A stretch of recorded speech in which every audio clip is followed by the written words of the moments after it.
Okay. Hi, my name is Dawn Sines, and this is my assistant principal, Jana Lopez. Hi, I'm Jana Lopez, one of the administrators at Earhart. And we are doing my pre-observation for observation number 2. And so this is our meeting to discuss what we will be talking about. So let me see.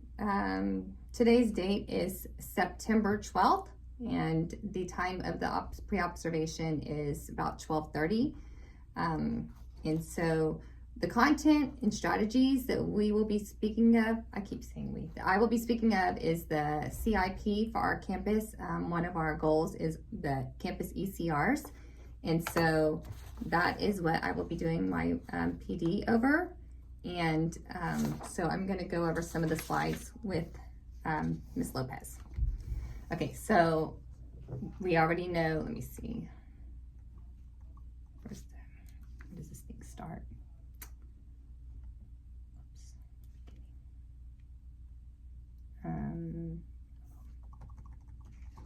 Okay, so one of our CIP goals for our campus this school year is to show improvement with our ECRs.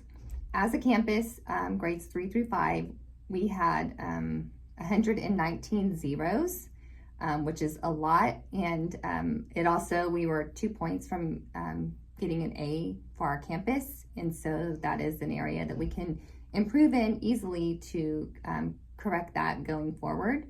I think a lot of teachers, ECR is kind of new, and so a lot of teachers, they have an idea of how to teach it, but just trying to figure out what it is that we can do to improve it. I don't know if I'm talking to, I guess I should talk to you. No, you're doing great. Yep. Okay, so this past school year, our third grade had 38%.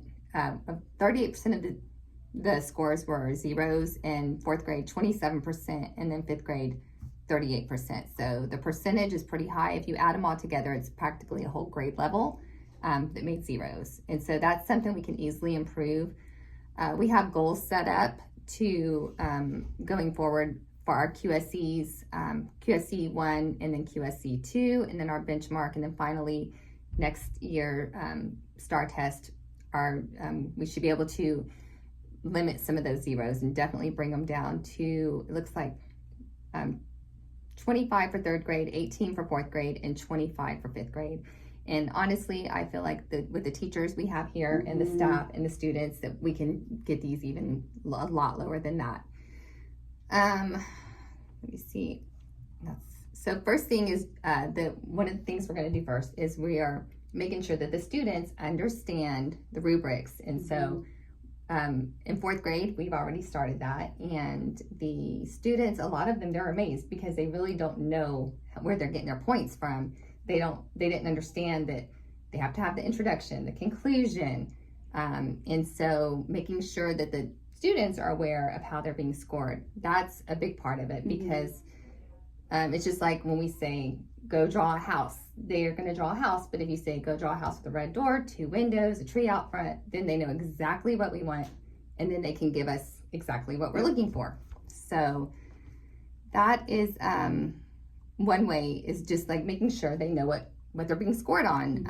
Another thing is giving them an opportunity to look at the scoring. We've had them working with partners, scoring other papers that other students have done. Also, going over their STAR scores from last year and showing them, this is what they're looking for, this is what you are missing, so they know exactly what they need to do going forward.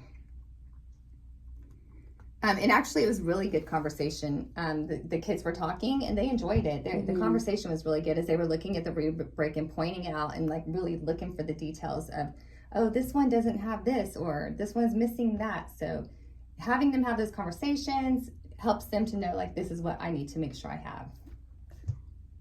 Am I allowed to talk? Yes. Okay. Sorry, I'm talking too much. No, you're doing great. I'm just nervous. No, you're fine. No, and I completely agree. just having them look at it. And I know that you guys were doing that. And I was meeting with some third grade teachers who have goals this year of decreasing the zeros. And I'm like, oh, this is perfect. And so then I told them what you guys are doing. And they're like, oh my gosh, we want to do that too. And I know that next week during PLC, we're going to be doing like some at-bats. So that way everyone can see what you're doing. So that way it's like cross-curricular. So I'm like thinking in my brain, like, how can you guys show third grade? Like, how can we do at-bats across the grade levels? Just so that way everyone is speaking the same language. So that way third grade they see it, to fourth grade to fifth grade. Exactly. That whole alignment there. Yes, exactly. yes. And you know, it seems like we're all doing the same thing. Yes. Because Miss Lundquist showed something and it's all the same thing. We just like say it a little different, but basically it boils down to the same thing. Yep. And yes, and I was gonna say something, I forgot what it was.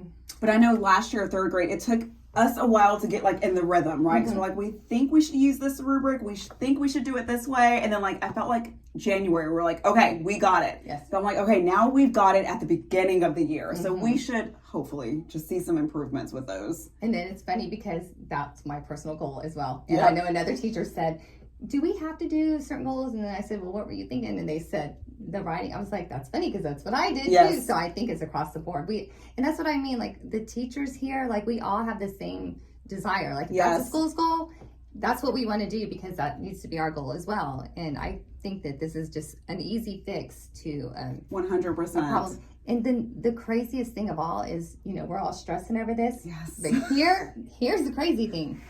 Our scores, like for third grade, we had 38% zeros. The state had 52%. Okay. So we were way lower than the state. Yes. Our fourth grade, I didn't know what the district had for third grade, but for fourth grade, we had 26% zeros. The state had 38%, and the district had 36%. So we're below district and state with that.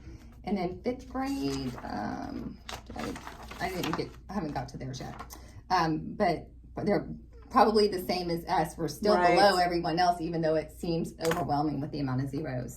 But I think it's that desire to just like really help the school, help the kids, help us all. I agree. And it's so funny because we went to a PLC training when we were talking about the cross-curricular with the writing. And what's hard is like when the kids get to fifth grade, so the ECRs for ELA, we want to extend the writing and provide the textual evidence, but with science, it gets it straight to the point. So it's hard for them to like, oh my gosh, I've got to do this in one place and then do something completely different in another place. We're like, okay, we've got to figure out like some alignment and getting that science talk also in third grade. So I love it, just implementing the writing across all subject areas. Yes. And then speaking of that, I found these, no, I'm glad this just like leads right into this. So I found these little passages online from Teachers Pay Teachers. I've been using them this week as a warm-up. So they're short. They have, this one's nonfiction. It has, you know, diagrams, and then it's just a short passage, and it tells them, you know, restate the question, answer the question, cite your evidence, or cite the evidence from the text, and then explain. I don't use summarize, I do conclusion, but they break it out over here. They rewrite it after they've got their little steps over here, and then they have their ECR. And if they're doing them all the time, then it takes away the anxiety from the kids, and then it also shows us like where to help them. And what I've told my students right now is what I want them to do is the first thing they're doing is they have to understand what the passage is asking. I know the one last year said, it talked about a farmer and then a girl, and it was talking about their goals and how they're different, and it explained there was like several steps. And I told them it's just like a math problem. You have to take it apart, and you have to have all the components in your writing. So that's the first thing. They have to understand what the prompt is asking. Then they go in and they restate it. And so a lot of them, if it's asking a question, I tell them, you know, just if you need to, get rid of a couple of the first words, and then you can start with that.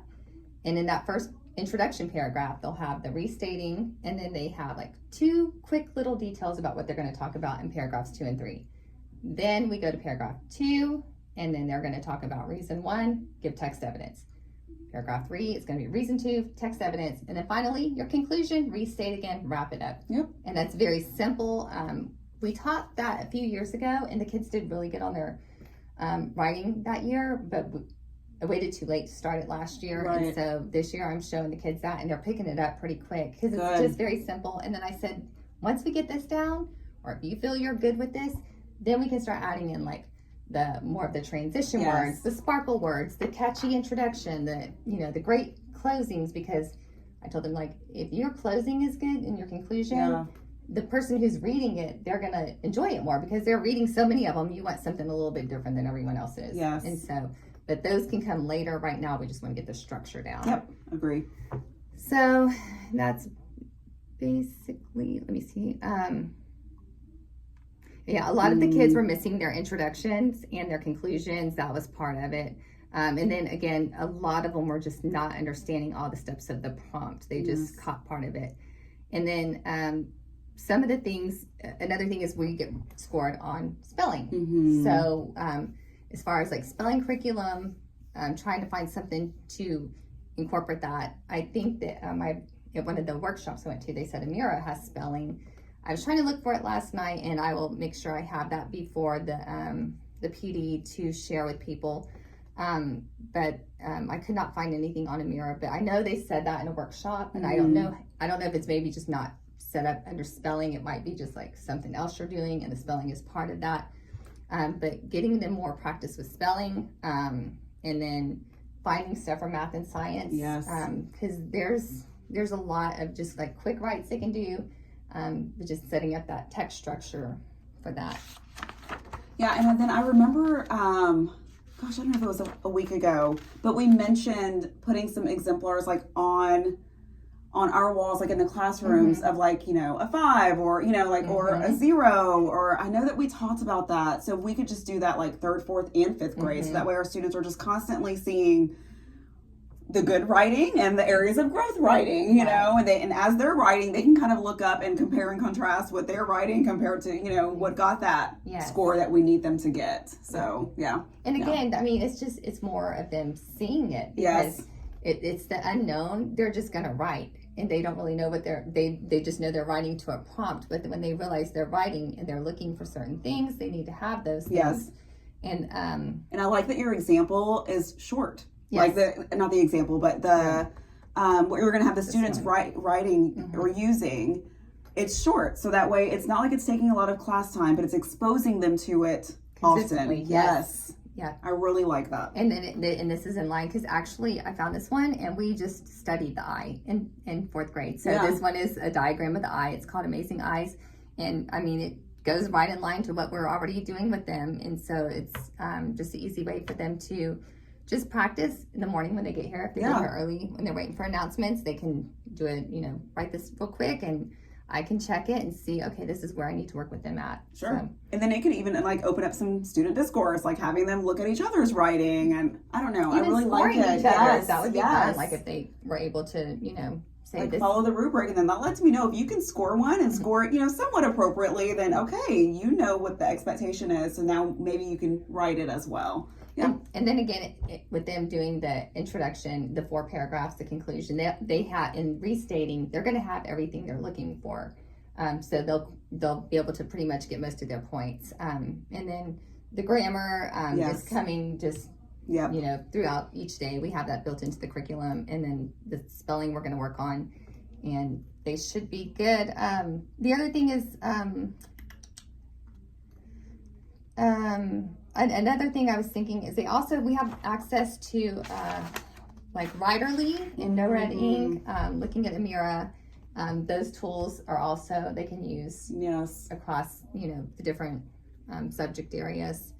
But I think honestly, I think this is going to work. I think that it's the unknown, like letting them understand what they're doing. I think that'll help. I think we have great teachers here. Oh yeah. And I think that, I think those zeros we're gonna, considering that I was so like just taken away by how many we had, but then when you compare us to, once we start looking at like the district and the state, it's like, wow, we actually did really good. Exactly. So imagine how many other people have. And you know, we're using that new data tracker this year, and whenever I was meeting with one of the teachers whose goal is to decrease the zeros in the writing, she was like, well, why don't we come up with a data tracker for our ECRs? So that way we're constantly, it's on the forefront of our mind, just like the comprehension piece of the test.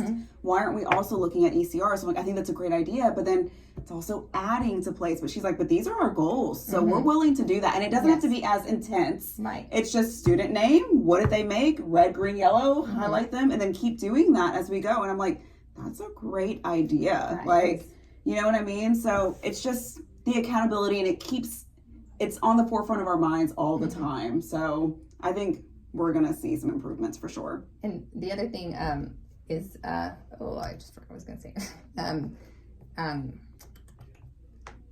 I was going to say. It's okay.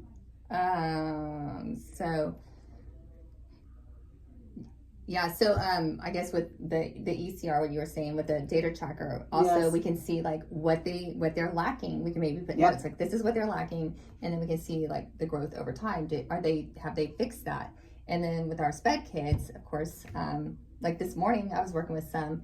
Today, all we focused on was restating. Yes. We're going to take it in baby steps, Yep. and even with them, like if they only do reason 1. Mm-hmm. I mean, just get something from them, and they're all fighting. They're all doing this. Yep. So I don't see why we can't even with the SPED kids and our ELL kids. I agree. So I think it's gonna be great. No, this all looks good. I can't wait to see the slides go into fruition, go into practice and action, and I'm sure that we're going to see the growth that we need to see this year. All right. Thank you so much. Of course. Thank you.